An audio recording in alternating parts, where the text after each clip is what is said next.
What's up, guys? Welcome to Monday, Q&A Monday, which means it's time to say, roll the sting.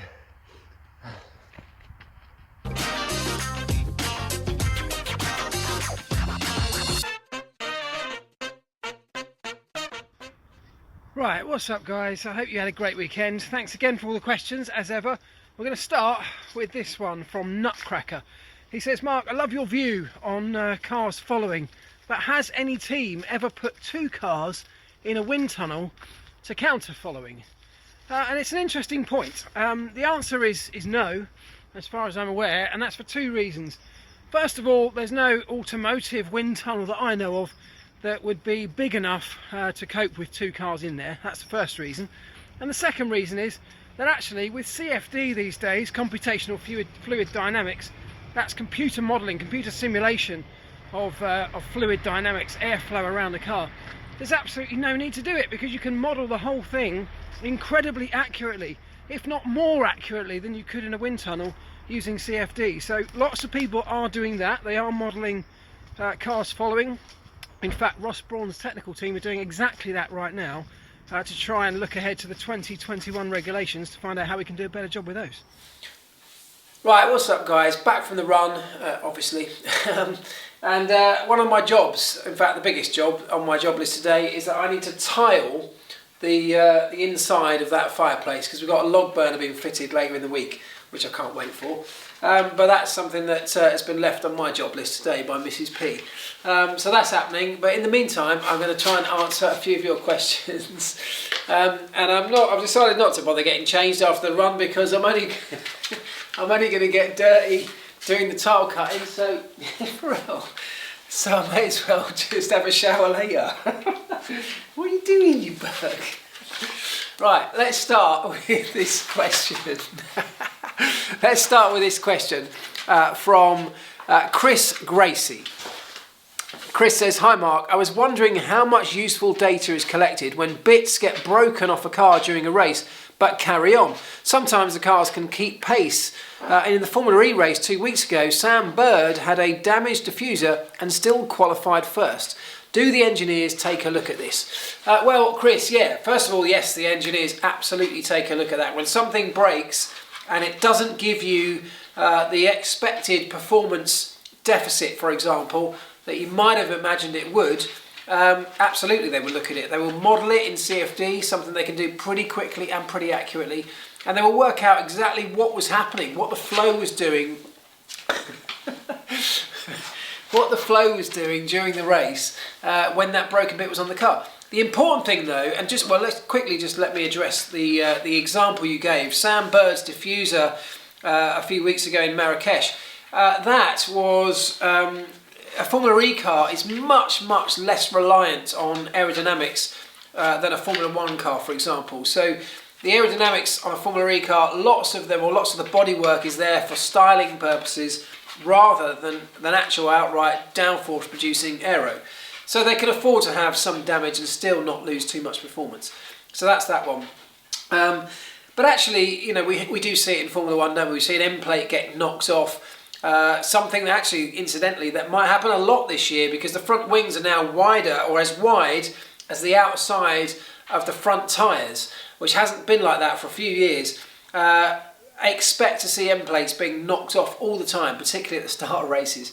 But anyway, when that happens, sometimes it can appear like the car hasn't lost any pace, or sometimes even occasionally going faster. It does happen. The important thing to note though is that lots of these devices, aero devices around the car, are not always just simply there for downforce producing purposes or even in terms of making the car go more quickly. Quite often they can be there to control the flow for things like cooling, for example. You know, you quite often can see an end plate or a bit get broken off, the car not lose too much pace, but in the bigger picture, 5 laps further down the line, maybe the rear tyre starts to overheat, maybe the engine starts to overheat, because the flow structures around the car have all been changed, and it's the entire flow structure that really is what an aerodynamicist is looking at when they're putting a car in a wind tunnel or modelling it in CFD in the design process. So each of these little flick ups and flaps may not do anything too drastic individually, But as part of the bigger picture, they can have a knock-on effect further down the line. So when something like that happens and performance either increases or stays the same, or the driver gives you some feedback in terms of a feeling he was getting after the part was broken, you will take that on board and you will try and model it, try and recreate it, and try and learn from it. And it may well, on some incidences, shape the direction of your aerodynamic development, perhaps in a way that you weren't necessarily expecting beforehand. So absolutely, the engineers will look at it with a fine-tooth comb like they look at everything. Right, I better crack on.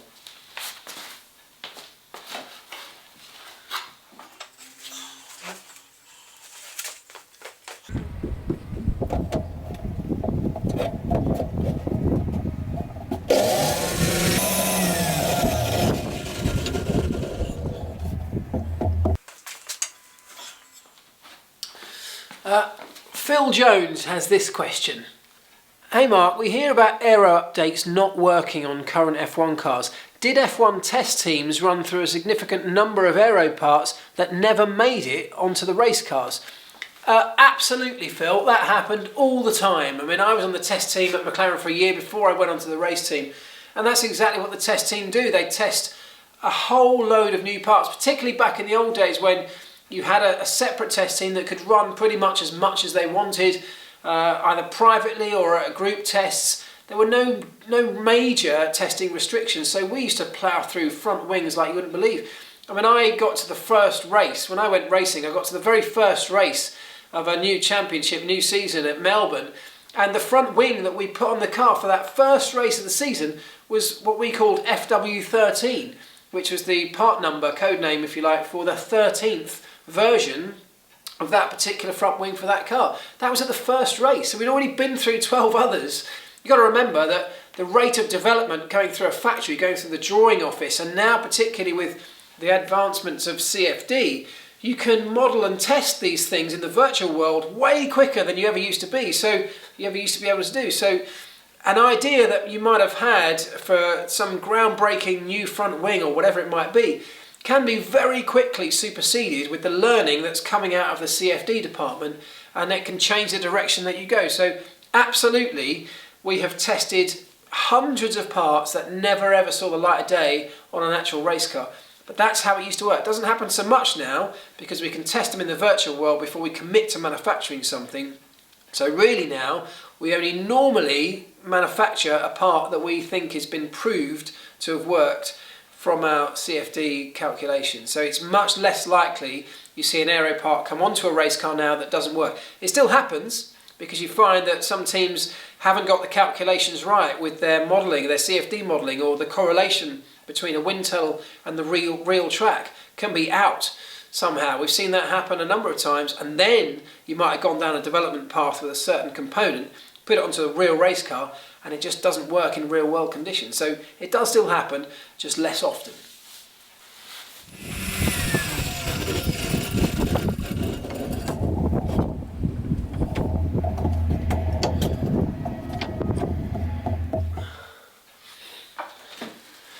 Right, it's coming on. It's coming on. Anyway, questions. Let's get into this one from Das Fons, who says, is movable aerodynamics a technology that could be implemented for 2020 and the development war can focus on that? Seems like a good idea to look at. Okay, well, I presume you mean 2021 when the big set of rule changes comes in. Could that be a focus? Could movable aero be a focus, active aero? I mean, it could be. It could be. In theory, Liberty, FOM, Formula One, however you want to call them, have the ability or have the possibility to reset whatever they want in 2021. But the biggest problem that they're now finding they're coming up against, and this is a big problem for them, is that they need to get the teams on side to do this, because the teams hold a certain amount of power within Formula One, whether you like it or not. You could say Liberty could write a set of rules and say, there you go, take a look at those, either sign up or don't. If you don't, see you later. Well, they could do that. They have the ability to do that. But what if all the teams, or some of the big teams, what if Ferrari, what if Mercedes said, actually, do you know what, we don't like that. Let's not forget that Mercedes and Ferrari and Renault and others within the sport of Formula One, they're all there because they want to sell cars, sell road cars. That's why they're doing it. It's a marketing tool. Road cars, most of them, don't use much in the way of active aero. I know you get the odd supercar now that flips up the rear wing at speed and that kind of thing, but that's not a huge area of development for them.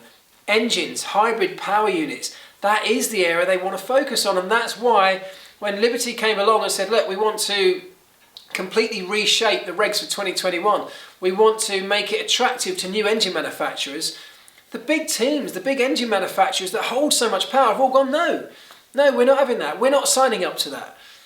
You know, this is what we want out of Formula One, and what they want is pretty much what we got, a very similar concept to what we've got. They don't want to be focusing huge amounts of resource and time and energy and money on active aero. They want to be focusing it on the hybrid power units that they see as having a benefit and helping them to sell their cars.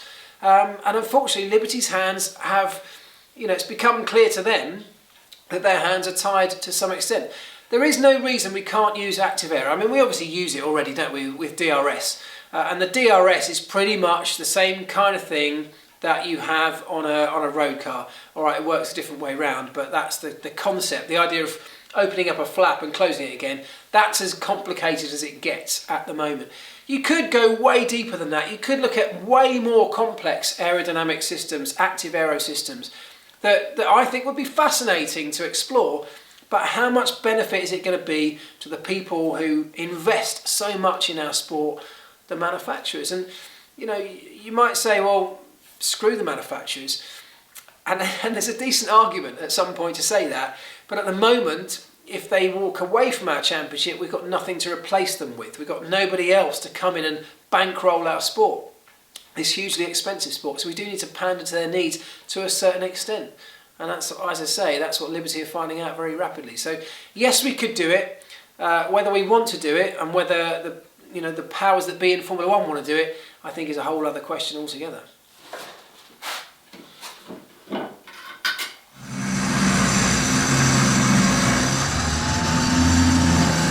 Right, another question then. This one from Freddie J, and he says, "Hi Mark, quick random question. Will the new rear end plate lights in 2019 only be used for bad weather when on intermediate or wet tyres, or also for signalling the use of regenerative braking or energy recovery, or whatever it is exactly that the large central light indicates at the end of long straights?" Okay, so currently or previously on 2018 cars, you had that big central light, didn't you, in the middle of underneath the rear wing, which they flicked on for when they're running in the wet, just for visibility purposes. But also at the end of a long straight, what happens is when the car goes into regen mode, harvesting mode, essentially the electric motors, the MGU-K, is slowing down the car. It's using that regenerative braking function of that electric motor to slow down the car at the end of a straight and harvest energy through that process to put back into the battery. And to signify to other drivers behind that car was about to slow down, perhaps in an area that you wouldn't necessarily expect the brakes to be applied, a little bit earlier than the brakes might be applied, it would flash the rear light on and off, wouldn't it, to warn the cars behind that the car's going into regen mode. This year, you may not even know this, for 2019, there are going to be two strip lights down the edge, the rear trailing edge of the end plates of every car. And the purpose, the primary purpose for that is because in wet conditions, particularly heavy rain, and the spray that comes from the track at that point, they found that those higher up, because they're placed much higher than the traditional rain light, the higher positioning of those lights gives better visibility for the cars behind to be able to see a car in those terrible conditions. So that's its main function. The reality is, I don't know quite what they're going to do. It's only a software function, so they can have it on or off. They can do anything they like with those lights. I absolutely expect that they will run them in exactly the same way as the central light. There seems no reason not to do that. Visibility is visibility. If it's better, let's just use it for everything. Okay, Victor Custodio has this one. He says, "Do you believe that Formula E cars will reach a point where they're so powerful that they'll need to shift from street courses to circuits with high downforce before F1 goes fully electric?" Now that's a good point, because the whole concept behind Formula E, and I've talked about this before, is bringing the racing to the people, isn't it? It's putting racing on the streets of city centres around the world, promoting electric cars in the city centres where electric cars are needed most. So that's the whole idea behind it. Street circuits. And, you know, Alejandro Agag has talked about, you know, that's what we want to do. We don't want to go off to traditional racetracks. And I've said that I kind of like that idea. Formula E cars are not designed to go around Spa or Monza or somewhere like that, Silverstone. They were never designed with that purpose in mind. But we have taken a giant step forward with the Gen 2 car for Season 5 in Formula E. They're a lot faster. They're a lot, you know, they're a lot to handle for a driver. It's proving to be great at the moment. I'm loving the Formula E season right now. The racing is spectacular. I wonder though, and this is where you're getting at here, if we take another giant leap forward and then another giant leap forward, which is bound to happen in terms of motor and battery technology, increasing the performance levels way beyond what we have now, they will at some point get too fast for the very short, tight and twisty circuits that we can create in city centres around the street. So there's a very good and valid point you make there, Victor, that at some point we might have to think about expanding the Formula E Championship away from its original purpose and actually then focusing more on a much more traditional setup on a circuit that can cope with the speeds that the cars will be able to deliver. Interesting point. Break time. This question is a question that lots of people have asked, and it's regarding mandatory two-stop races. I'll read the question in a moment. But lots of you have talked about this, how we spice up the racing in Formula 1. The question comes from Jeff Macy, and he says, Mark, what are your thoughts on mandatory two-stop races? Would drivers push more rather than preserving them, and that the team fill the cars full of fuel, as I hear they think they may be a safety car? Now, reading between the lines of what you've written there, Jeff, what I'm guessing is you're talking about the mandatory two-stop races, and should we mandate that the teams run full of fuel? Basically, the concept that you're thinking of, I assume, is to encourage everybody to push all the way through a race. Well, let's quickly tackle the mandatory two-stop races, because look, at the moment we have a one mandatory stop in any race, don't we? We force teams to change tyres at least once during every race.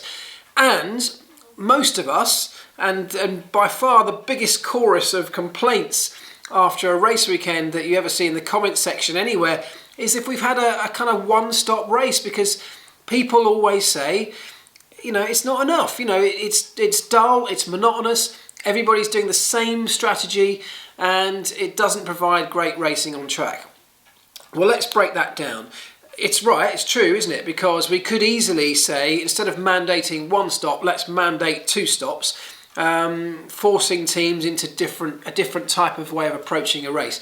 Maybe they push harder for, you know, shorter stints within their race plan than trying to desperately drag out a long stint to get to a one point in the middle of the race where they can stop and change tyres, and then drag out the second stint, not at full pace, to get to the end, because the computer says that's the quickest way to complete the race distance. And there's an argument to say that, and I'm not, you know, that's not a bad argument. If we're going to mandate pit stops, which we already do, why not mandate two stops instead of one? Because those arguments I've just said probably do hold some water. But the other point here is the reason that the teams will often prefer to do one stop, as I just touched on, is because the computer says, the simulation says, that is the fastest way to get around a racetrack. And the same thing will happen if we go to two-stop races. The computer will say what the quickest way from lights to flag is, and essentially everybody will do it unless they have some sort of upset, unless they have some sort of anomaly happen, like a spin in the early part of the race, or starting out a position on the grid. You know, then they might throw the dice and mix up the strategy. So, look, if we think that's the way to spice up the racing, I'd see actually no reason why, if we already mandate one pit stop, why not just mandate two? Instead of trying to get Pirelli to come up with a selection of tyres that might encourage the teams to head towards two stops. If you want them to do two stops, tell them they've got to do two stops. So, Jeff, in answer to your question there, yes, I think that could work if that's the route we're going to go down. The other alternative is to completely rethink how we're going to look at Formula One for 2021 or beyond, and say, you know, are there other ways to spice up the racing? Can we change this whole aero concept that we have right now? Can we change the tyres so that you know, drivers, they're hard, they don't wear out, so drivers don't need to nurse them? There's a whole host of ways we can look at spicing up the racing, and we have to put our trust to some extent in Liberty and FOM, who are looking at this right now. They've got the right people doing it. They've got Ross Brawn, they've got Pat Simmons, and a whole team, very experienced people, looking at the best ways to make Formula One as entertaining as it can be. And until they've delivered their plan, until we see how that works, I guess we've got to leave them to it. But you make a fair point, Jeff. There's no reason why that couldn't happen in my book. And in terms of filling up with fuel, well, we've increased the fuel capacity, or the fuel limit, haven't we? This particular season for 2019. So the teams are allowed extra capacity of fuel at the start of the race. Will they use it? I don't think they will. I think the fact is that their computer simulations, again, will tell them that it's faster to run with a lighter car which has less fuel in, and if necessary, if they don't get a safety car, if they don't get virtual safety cars during the race which will allow them to go through fuel saving periods, well, if that doesn't happen, and the calculations say that you know, the chances of that not happening are so slim that actually it's worth taking the gamble, that's still what will happen.